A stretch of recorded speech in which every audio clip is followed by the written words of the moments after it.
కానీ చాలా మంది కేపాల్ గారిని విమర్శిస్తున్నారు అంటే చాలా మంది అభిమానులు హట్ అవుతారేమో. మరి ఇప్పుడు చూడండి, బయట వ్యక్తులు, బైబుల్ తెలియని వ్యక్తులు వాళ్ళ బ్యాక్గ్రౌండ్ చూస్తారబ్బా, వాళ్ళ పాపులారిటీ చూస్తారబ్బా.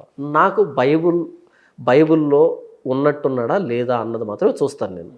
ఇందులో లేదనుకో నేను ఆ వ్యక్తికి అంటే బైబిల్లో ఉన్న నియమ నిబంధనలకి ఎవ్వరు ఏమంత మాత్రం వ్యతిరేకంగా ఉన్నా కూడా వాళ్ళు నిజమైన భక్తులు కాదు, నిజమైన దేవుని బిడ్డలు. అయితే నేను ఏమంటున్నానంటే ఇక్కడ ఉదాహరణకి ఒక వ్యక్తి బైబిల్లో ఉన్నట్టు కాదు, కొంచెం తేడాగా చేస్తున్నాడు అనుకో, తెలియక చేస్తూ ఉంటే కనుక నేను ఒప్పుకుంటాను.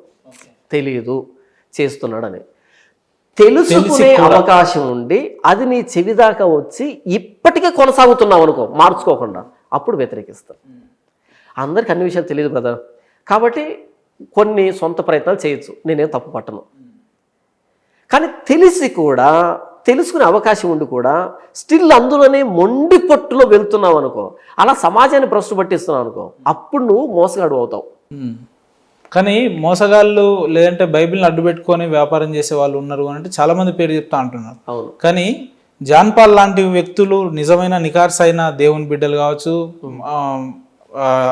బైబిల్ని నమ్మే వ్యక్తులు కావచ్చు, ఉన్నారా? ఎక్కువ మోతాదులో ఉన్నారా అంటే మీరు ఉన్నారని చెప్తారా? ఎక్కువ మోతాదులో ఉన్నారు. అయితే వాళ్ళు ఇలా కెమెరా ఎదురుకు రాలేదు. ఓకే, కెమెరా ఎదురు కనిపించలేదు. అది వాళ్ళు చేసిన తప్పు. ఎందుకు చెప్తాను వినండి. ఒక చెడ్డవాడి వల్ల సమాజానికి కీడు జరుగుతుంది. అవును. కానీ ఒక మంచివాడు మాట్లాడకపోవడం వల్ల అంతకంటే కీడు జరుగుతుంది. ఒక చెడ్డవాడు మాట్లాడుతుంటే సమాజానికి కీడు జరుగుతుంది. కానీ ఒక మంచివాడు మాట్లాడకపోవడం వల్ల దీనికంటే ఎక్కువ కీడు జరుగుతుంది. ఇప్పుడు ప్రవీణ్ పగడాల గారి విషయాన్ని చూసుకుందాం. ఇంత బెగ్గర్స్ అందరూ ఒకవైపు వచ్చి, ఈ ఆన్లైన్ బెగ్గర్స్ అందరూ ఒకవైపు వచ్చి అది హత్య హత్య హత్య అంటూ ఉంటే, పాస్టర్స్ అంటుంటే మీరు బెగ్గర్స్ అంటున్నారు, ఏం చెప్పాలండి? అలా వాళ్ళు అరుస్తూ ఉంటే నేను ఒక్కనే ఒకవైపు నిలవబడి ఇది హత్య కాదు ప్రమాదం అంటూ ఉంటే, ఇంతమంది వచ్చి నా మీద పడుతూ ఉంటే, నిద్రలేని రాత్రులు, భయపడిన రాత్రులు, ఏడ్చిన రాత్రులు, 3 నెలలు ఖాళీ లేకుండా మీటింగ్లు ఉన్నాయి బ్రదర్. నాకు అనవసరంగా అలాంటి వ్యాఖ్యలు చేసిన అనిపించలే, అనవసరంగా మాట్లాడిన అనిపించలే నాకు. ఎప్పుడైతే ఇంత దాడి నా మీద జరిగిందో నాకు అనిపించింది, అరే ఆ మొదటి రోజు నేను ఎందుకు మాట్లాడలేకపోయాను అనిపించింది. చాలా ఆలస్యం అయింది అప్పటికే. అంటే ఆ ఫస్ట్ డే నేనేం చేశాను అంటే, వాళ్ళు వీళ్ళు చెప్పేది విన్నాను, నా బ్రెయిన్ వాళ్ళే. ఎందుకంటే స్పాట్లో నేను కదా, వాళ్ళు ఏం చెప్తారు, ఏం జరిగిందని ఈ మాటలే విన్నాను తప్ప, అదే నిజమని నమ్మాను తప్ప, నేను ఏది కూడా సడన్గా నమ్మను. నా నేచర్ అది. దాన్ని ఆలోచిస్తాను, అది అవునా కాదా అని పరీక్షించుకొని 1-2 సార్లు క్రాస్ చెక్ చేసుకున్న తర్వాతనే చేస్తాను నేను. మరి నేను ఫోన్ చేసినప్పుడు ఎట్లా నమ్మిరు అండి? ఏమండి నా పేరు ఉపేందర్, నేను సిగ్నేచర్ అనగానే ఎట్లా నమ్మిరు? అంటే మీ వాయిస్ నాకు తెలుసు కదా, మీ వాయిస్ నాకు తెలుసు. అక్కడ కూడా గమనించారు మీ వాయిస్ నాకు తెలుసు, మిమ్మల్ని చూస్తుంటాను కదా నేను, కాబట్టి మీ వాయిస్ నాకు తెలుసు. పైగా మీరు ఇంటర్వ్యూకి అడిగారు నన్ను, వేరే పర్పస్ ఏం కాదు. మనం పర్సనల్ గా మాట్లాడతాము, మనం ఇలా చేద్దాం అలా ఇంటర్వ్యూకి అడిగారు. పైగా మీ వాయిస్ నాకు తెలుసు. ఓకే ఫైన్, నేను దాన్ని క్రాస్ చెక్ చేసుకోగలను. మహేంద్ర గారి నంబర్ నా దగ్గర ఉంది, నేను మహేంద్ర గారు మెసేజ్ పెట్టారు.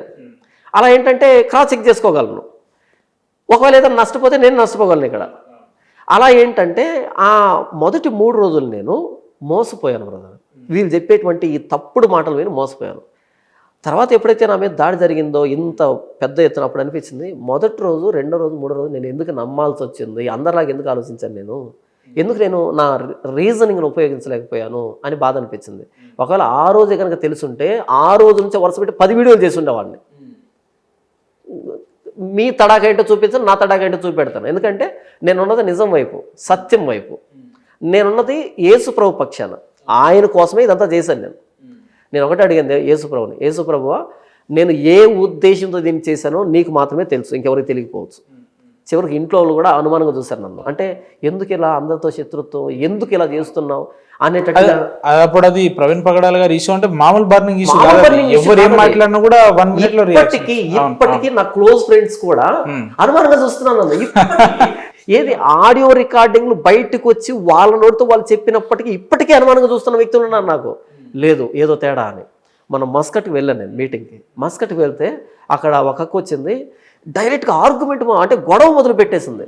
అసలు ఎలా అంటారు మీరు ఒక దైవ సేవకుడు అని మొదలు పెడితే ఆవిడకి నా దగ్గర ఉన్నటువంటి ఎవిడెన్స్ అన్ని చూపించి మాట్లాడేటప్పటికి కూల్ అయిపోయి చివరిలో మరలా ప్రార్థన చేయించుకొని 10 రియాల్స్ చేతులు పెట్టింది. అక్కడ రియాల్స్ అంటారు కదా, ఎక్కువ మొత్తం వాళ్ళకి 10 రియాల్స్ చేతులు పెట్టింది.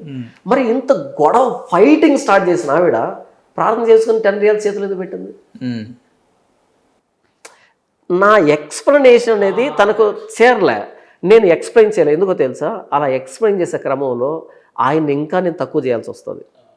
ఆయన నా సహోదరుడు, ఆయన వ్యక్తిగతంగా బలహీనత ఉంటే ఉండొచ్చు, అది ఆయనకు దేవుడికి సంబంధించింది. ఆయన నేను కించపరచడం నా ఉద్దేశం కాదు, కానీ సత్యాన్ని దాచిపెట్టడం నా ధర్మం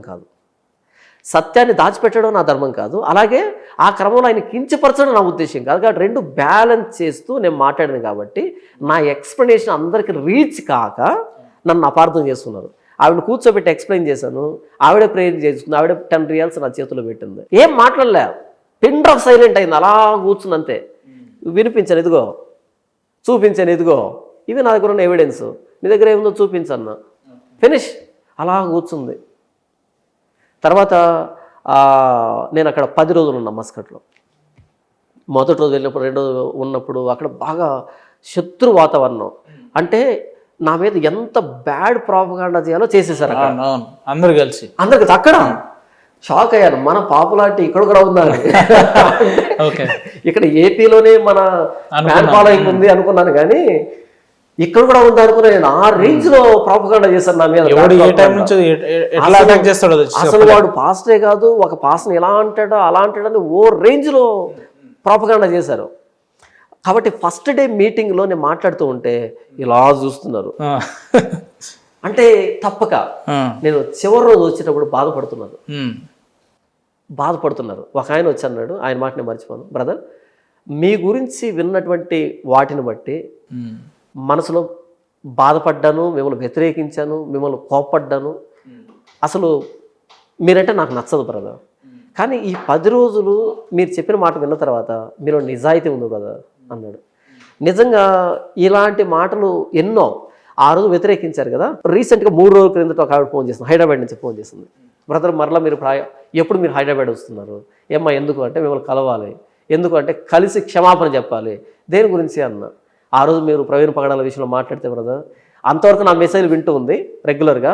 ఎప్పుడైతే అది మాట్లాడానో సడన్గా స్టాప్ చేసేసింది, వినడం మానేసింది, పక్కన పెట్టేసింది. తర్వాత మన అభినయ దర్శన పుణ్యమా అని ఆ ఆడియోలు బయటకు వచ్చేటప్పటికి ఫోన్ చేసి క్షమాపణ చెప్తున్నా బ్రదర్, మిమ్మల్ని అపార్థం చేసుకున్నాను, క్షమించండి బ్రదర్. చూసిరా, మీరు పొద్దున్న లేస్తే అభినయ దర్శన్ గారిని తిడుతురు, కానీ ఆయన ఒక రకంగా సేవ్ చేసి అనుకోవాలి మిమ్మల్ని. ఇక్కడ మీరు అంటారు కదా అభినయ దర్శన్ పుణ్యవాన్ అంటే, ఇప్పుడు ఒక రకంగా మిమ్మల్ని కొంత మేలు చేసినట్టే కదా. మేలు చేశాడంటే నేను నా దేవుడిని అడిగాను, యేసుప్రభుని అడిగాను, యేసుప్రభు నేను మీకోసమే ఆ విశ్వసనీయత కోసం, క్రైస్తవ యొక్క విశ్వసనీయతను కాపాడడం కోసం అందరూ ఒక కొట్టుకొని పోతుంటే అబద్ధంలో నిజం చెప్పడానికి, ఇటు వీళ్ళని వెనక తీసుకుని రావడానికి నిజాన్ని నమ్మండి తప్ప అబద్ధాన్ని, మనుషులు సృష్టించినటువంటి కల్పితాన్ని నమ్మకండి అని ఇటు నా సమాజాన్ని జాగృతం చేయడానికి, ఇటు బయట సమాజానికి కూడా ఒక విషయాన్ని బ్రదర్ అందరూ మనలాంటి వాళ్ళే చూడరు, ఇంటలెక్చువల్స్ ఉంటారు, మేధావులు ఉంటారు, వాళ్ళు కూడా అబ్జర్వ్ చేస్తారు. ఎవరు ఖండించట్లేదు దీన్ని అని అనేవాళ్ళు కూడా ఉంటారు, చూస్తూ ఉంటారు. అలాంటప్పుడు మనం ఖండించినప్పుడు క్రైస్తవం పట్ల విశ్వసనీయత ఉంటుంది కదా. ప్రభు నేను ఏ ఉద్దేశంతో నేను అలా మాట్లాడానో మీకు తెలుసు, నేను ఎదుర్కొంటున్నటువంటి పరిస్థితి ఏంటో మీకు తెలుసు.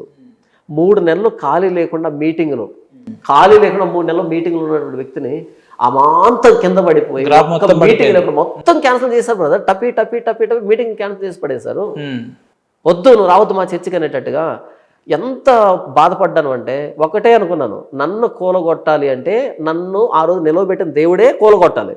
ఇలా మీటింగ్ క్యాన్సిల్ చేసుకుంటేను, నా మీద బూతులు మాట్లాడితేను కూలిపోయేటట్టుగా అంటే ఇక దేవుడు ఎందుకు? అసలు జానపాల్ అనే వ్యక్తిని నిలవబెట్టాల్సిన దేవుడే, పడగొట్టాల్సిన దేవుడే, వీళ్ళు కాదు, వీళ్ళ మాటలు కాదు అనేటట్టుగా ఆయన ప్రార్థన చేసి, ప్రభువా నేను ఏం ఉద్దేశంతో మాట్లాడని నీకు తెలుసు, ఈరోజు నేను ఏం అనుభవిస్తున్నాను నీకు తెలుసు, అంతా నువ్వే నీ కోసం చేశానేది. ఈరోజు వాళ్ళ ఎదురుగా నన్ను అవమానపరుస్తావా, నన్ను తలదించుకునేటట్టుగా చేస్తావా? వాళ్ళు నన్ను వెక్కిరిస్తున్నారు.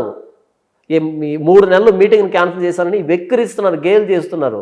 నన్ను అవమానిస్తావా, అవమానానికి అప్పగిస్తావా అంటే అప్పుడు పడింది మీటింగ్ మస్కట్కి. డైరెక్ట్ అక్కడే మస్కట్కి 10 రోజులు మీటింగ్ పడింది. ఓకే. బేసిక్గా షాక్ అయ్యాను. ఇట్లా ఎంత ఇస్తారన్నా మీటింగ్ లో పోతే ఏమన్నా మీరు చార్జ్ చేస్తారా పర్టికులర్? వాళ్ళ సామర్థ్యం, వాళ్ళ స్తోమత. అంటే ఇప్పుడు కొందరు ఫ్లైట్ టికెట్లు కొంతమంది పెట్టుకొని ఎవరు బ్రదర్, కొంతమంది ఎవరు మీరు ఎంతసేపు ఇవ్వరు రాదు అనడానికి చెప్తున్నా. ఇక్కడి నుంచి మొదలుపెట్టి అక్కడ దాకా వెళ్తున్నా, ఇక్కడి నుంచి మొదలుపెట్టి అక్కడ దాకా వెళ్తున్నా. కొంతమంది ఎవరు, ఓకేనా అన్న వాకింగ్ చెప్పాలి ఇవ్వకపోయినా చెప్తారా అంటే నేను డబ్బు కోసం ఎప్పుడు చెప్పలేదు బ్రదర్. నా ఆనందం ఎక్కడ అంటే ఆ వేదిక మీద నిలబడి యేసు ప్రభుని వర్ణిస్తూ ఉంటాను చూసావా, వాక్యాన్ని వర్ణిస్తూ ఉంటాను చూసావా, అదే నాకు ఆనందం.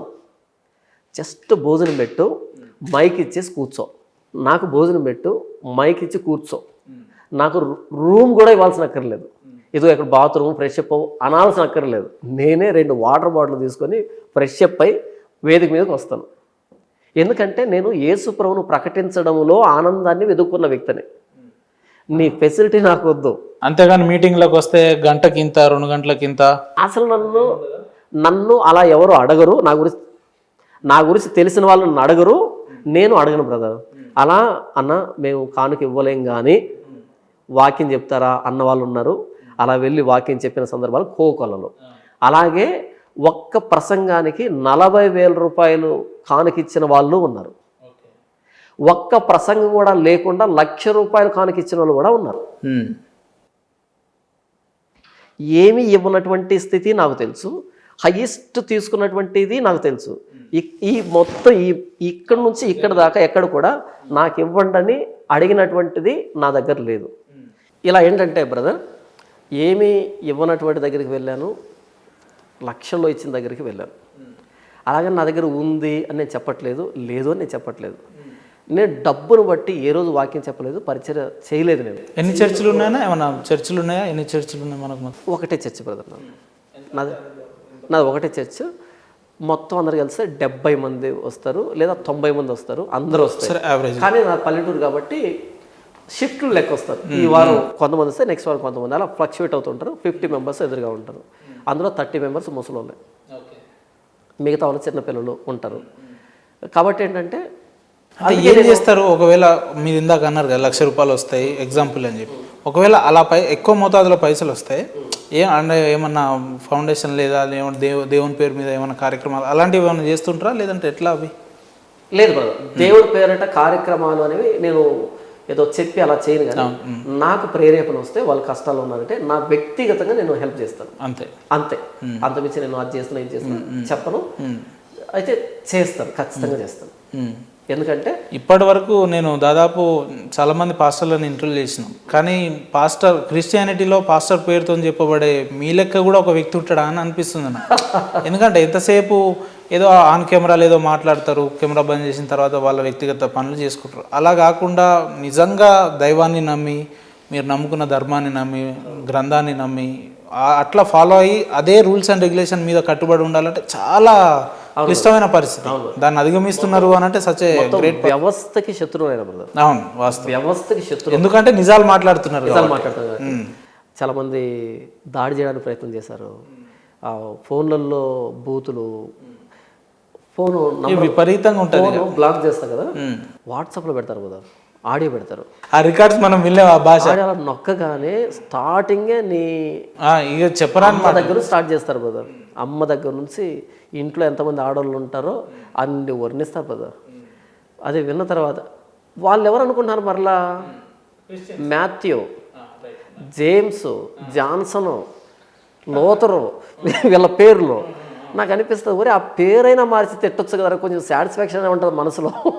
ఇప్పుడు నువ్వు తిట్టావని కోప్పడాలన్నా, తిట్టింది నువ్వని బాధపడాలన్నా, అంటే నువ్వంటే మన ఇద్దరు మూతి నాకుంటావని అర్థం కాదు. క్రైస్తవ అనుకున్న పరువు తీసేస్తున్నావు కదరా స్వామి. ఇప్పుడు ఇంకొక పేరు పెట్టుకో, ఎక్సనో జెడ్డనో పెట్టుకొని తిట్టావనుకో, ఓకే తిట్టింది ఎవరోలే అంత మాత్రమే అని అనుకుంటాను మనసులో, నాకు తృప్తి ఉంటుంది. నువ్వు ఏకంగా ఏమంటారు యేసుపాదం అని పేరు పెట్టుకొని బండ బూతులు తిట్టావనుకో, నేను ఎట్ట ఫీల్ అవ్వాలి కూడా తెలియదు నాకు. ఇంకొక విషయం చెప్పమంటారా, నేను వ్యతిరేకతకు లోనైంది ఈ పాస్టర్లుగా పిలువబడుతున్నారే వాళ్ళని తప్పు పట్టానని. ఓకే, అరే ఆయన్నే అంటావా అని. ఆయనకి ఏమైనా 2 కొమ్ములు వచ్చాయా, లేకపోతే 2 రెక్కలు ఏమైనా ఎక్స్ట్రా వచ్చాయా, లేకపోతే తోక ఏమైనా ఉందా? ఇబ్బంది అనిపించదా మీకు? ఇప్పుడు మరీ ఉన్నట్టు నిజాలు మాట్లాడితే రాజ్యాలు కూలిపోతాయండి. తృప్తిగా ఉంటుంది. ఎందుకంటే నేను చేయవలసిందే చేస్తున్నాను. మీకు తెలుసో తెలియదు కానీ ఒక ఒరవడి స్టార్ట్ అయింది క్రైస్తవ్యంలో. 2016లో నేను ప్రారంభించాను, 2019 నుంచి యూట్యూబ్ ఛానల్ ప్రారంభించాను. ఇప్పుడు ఒక ఒరవడి స్టార్ట్ అయింది.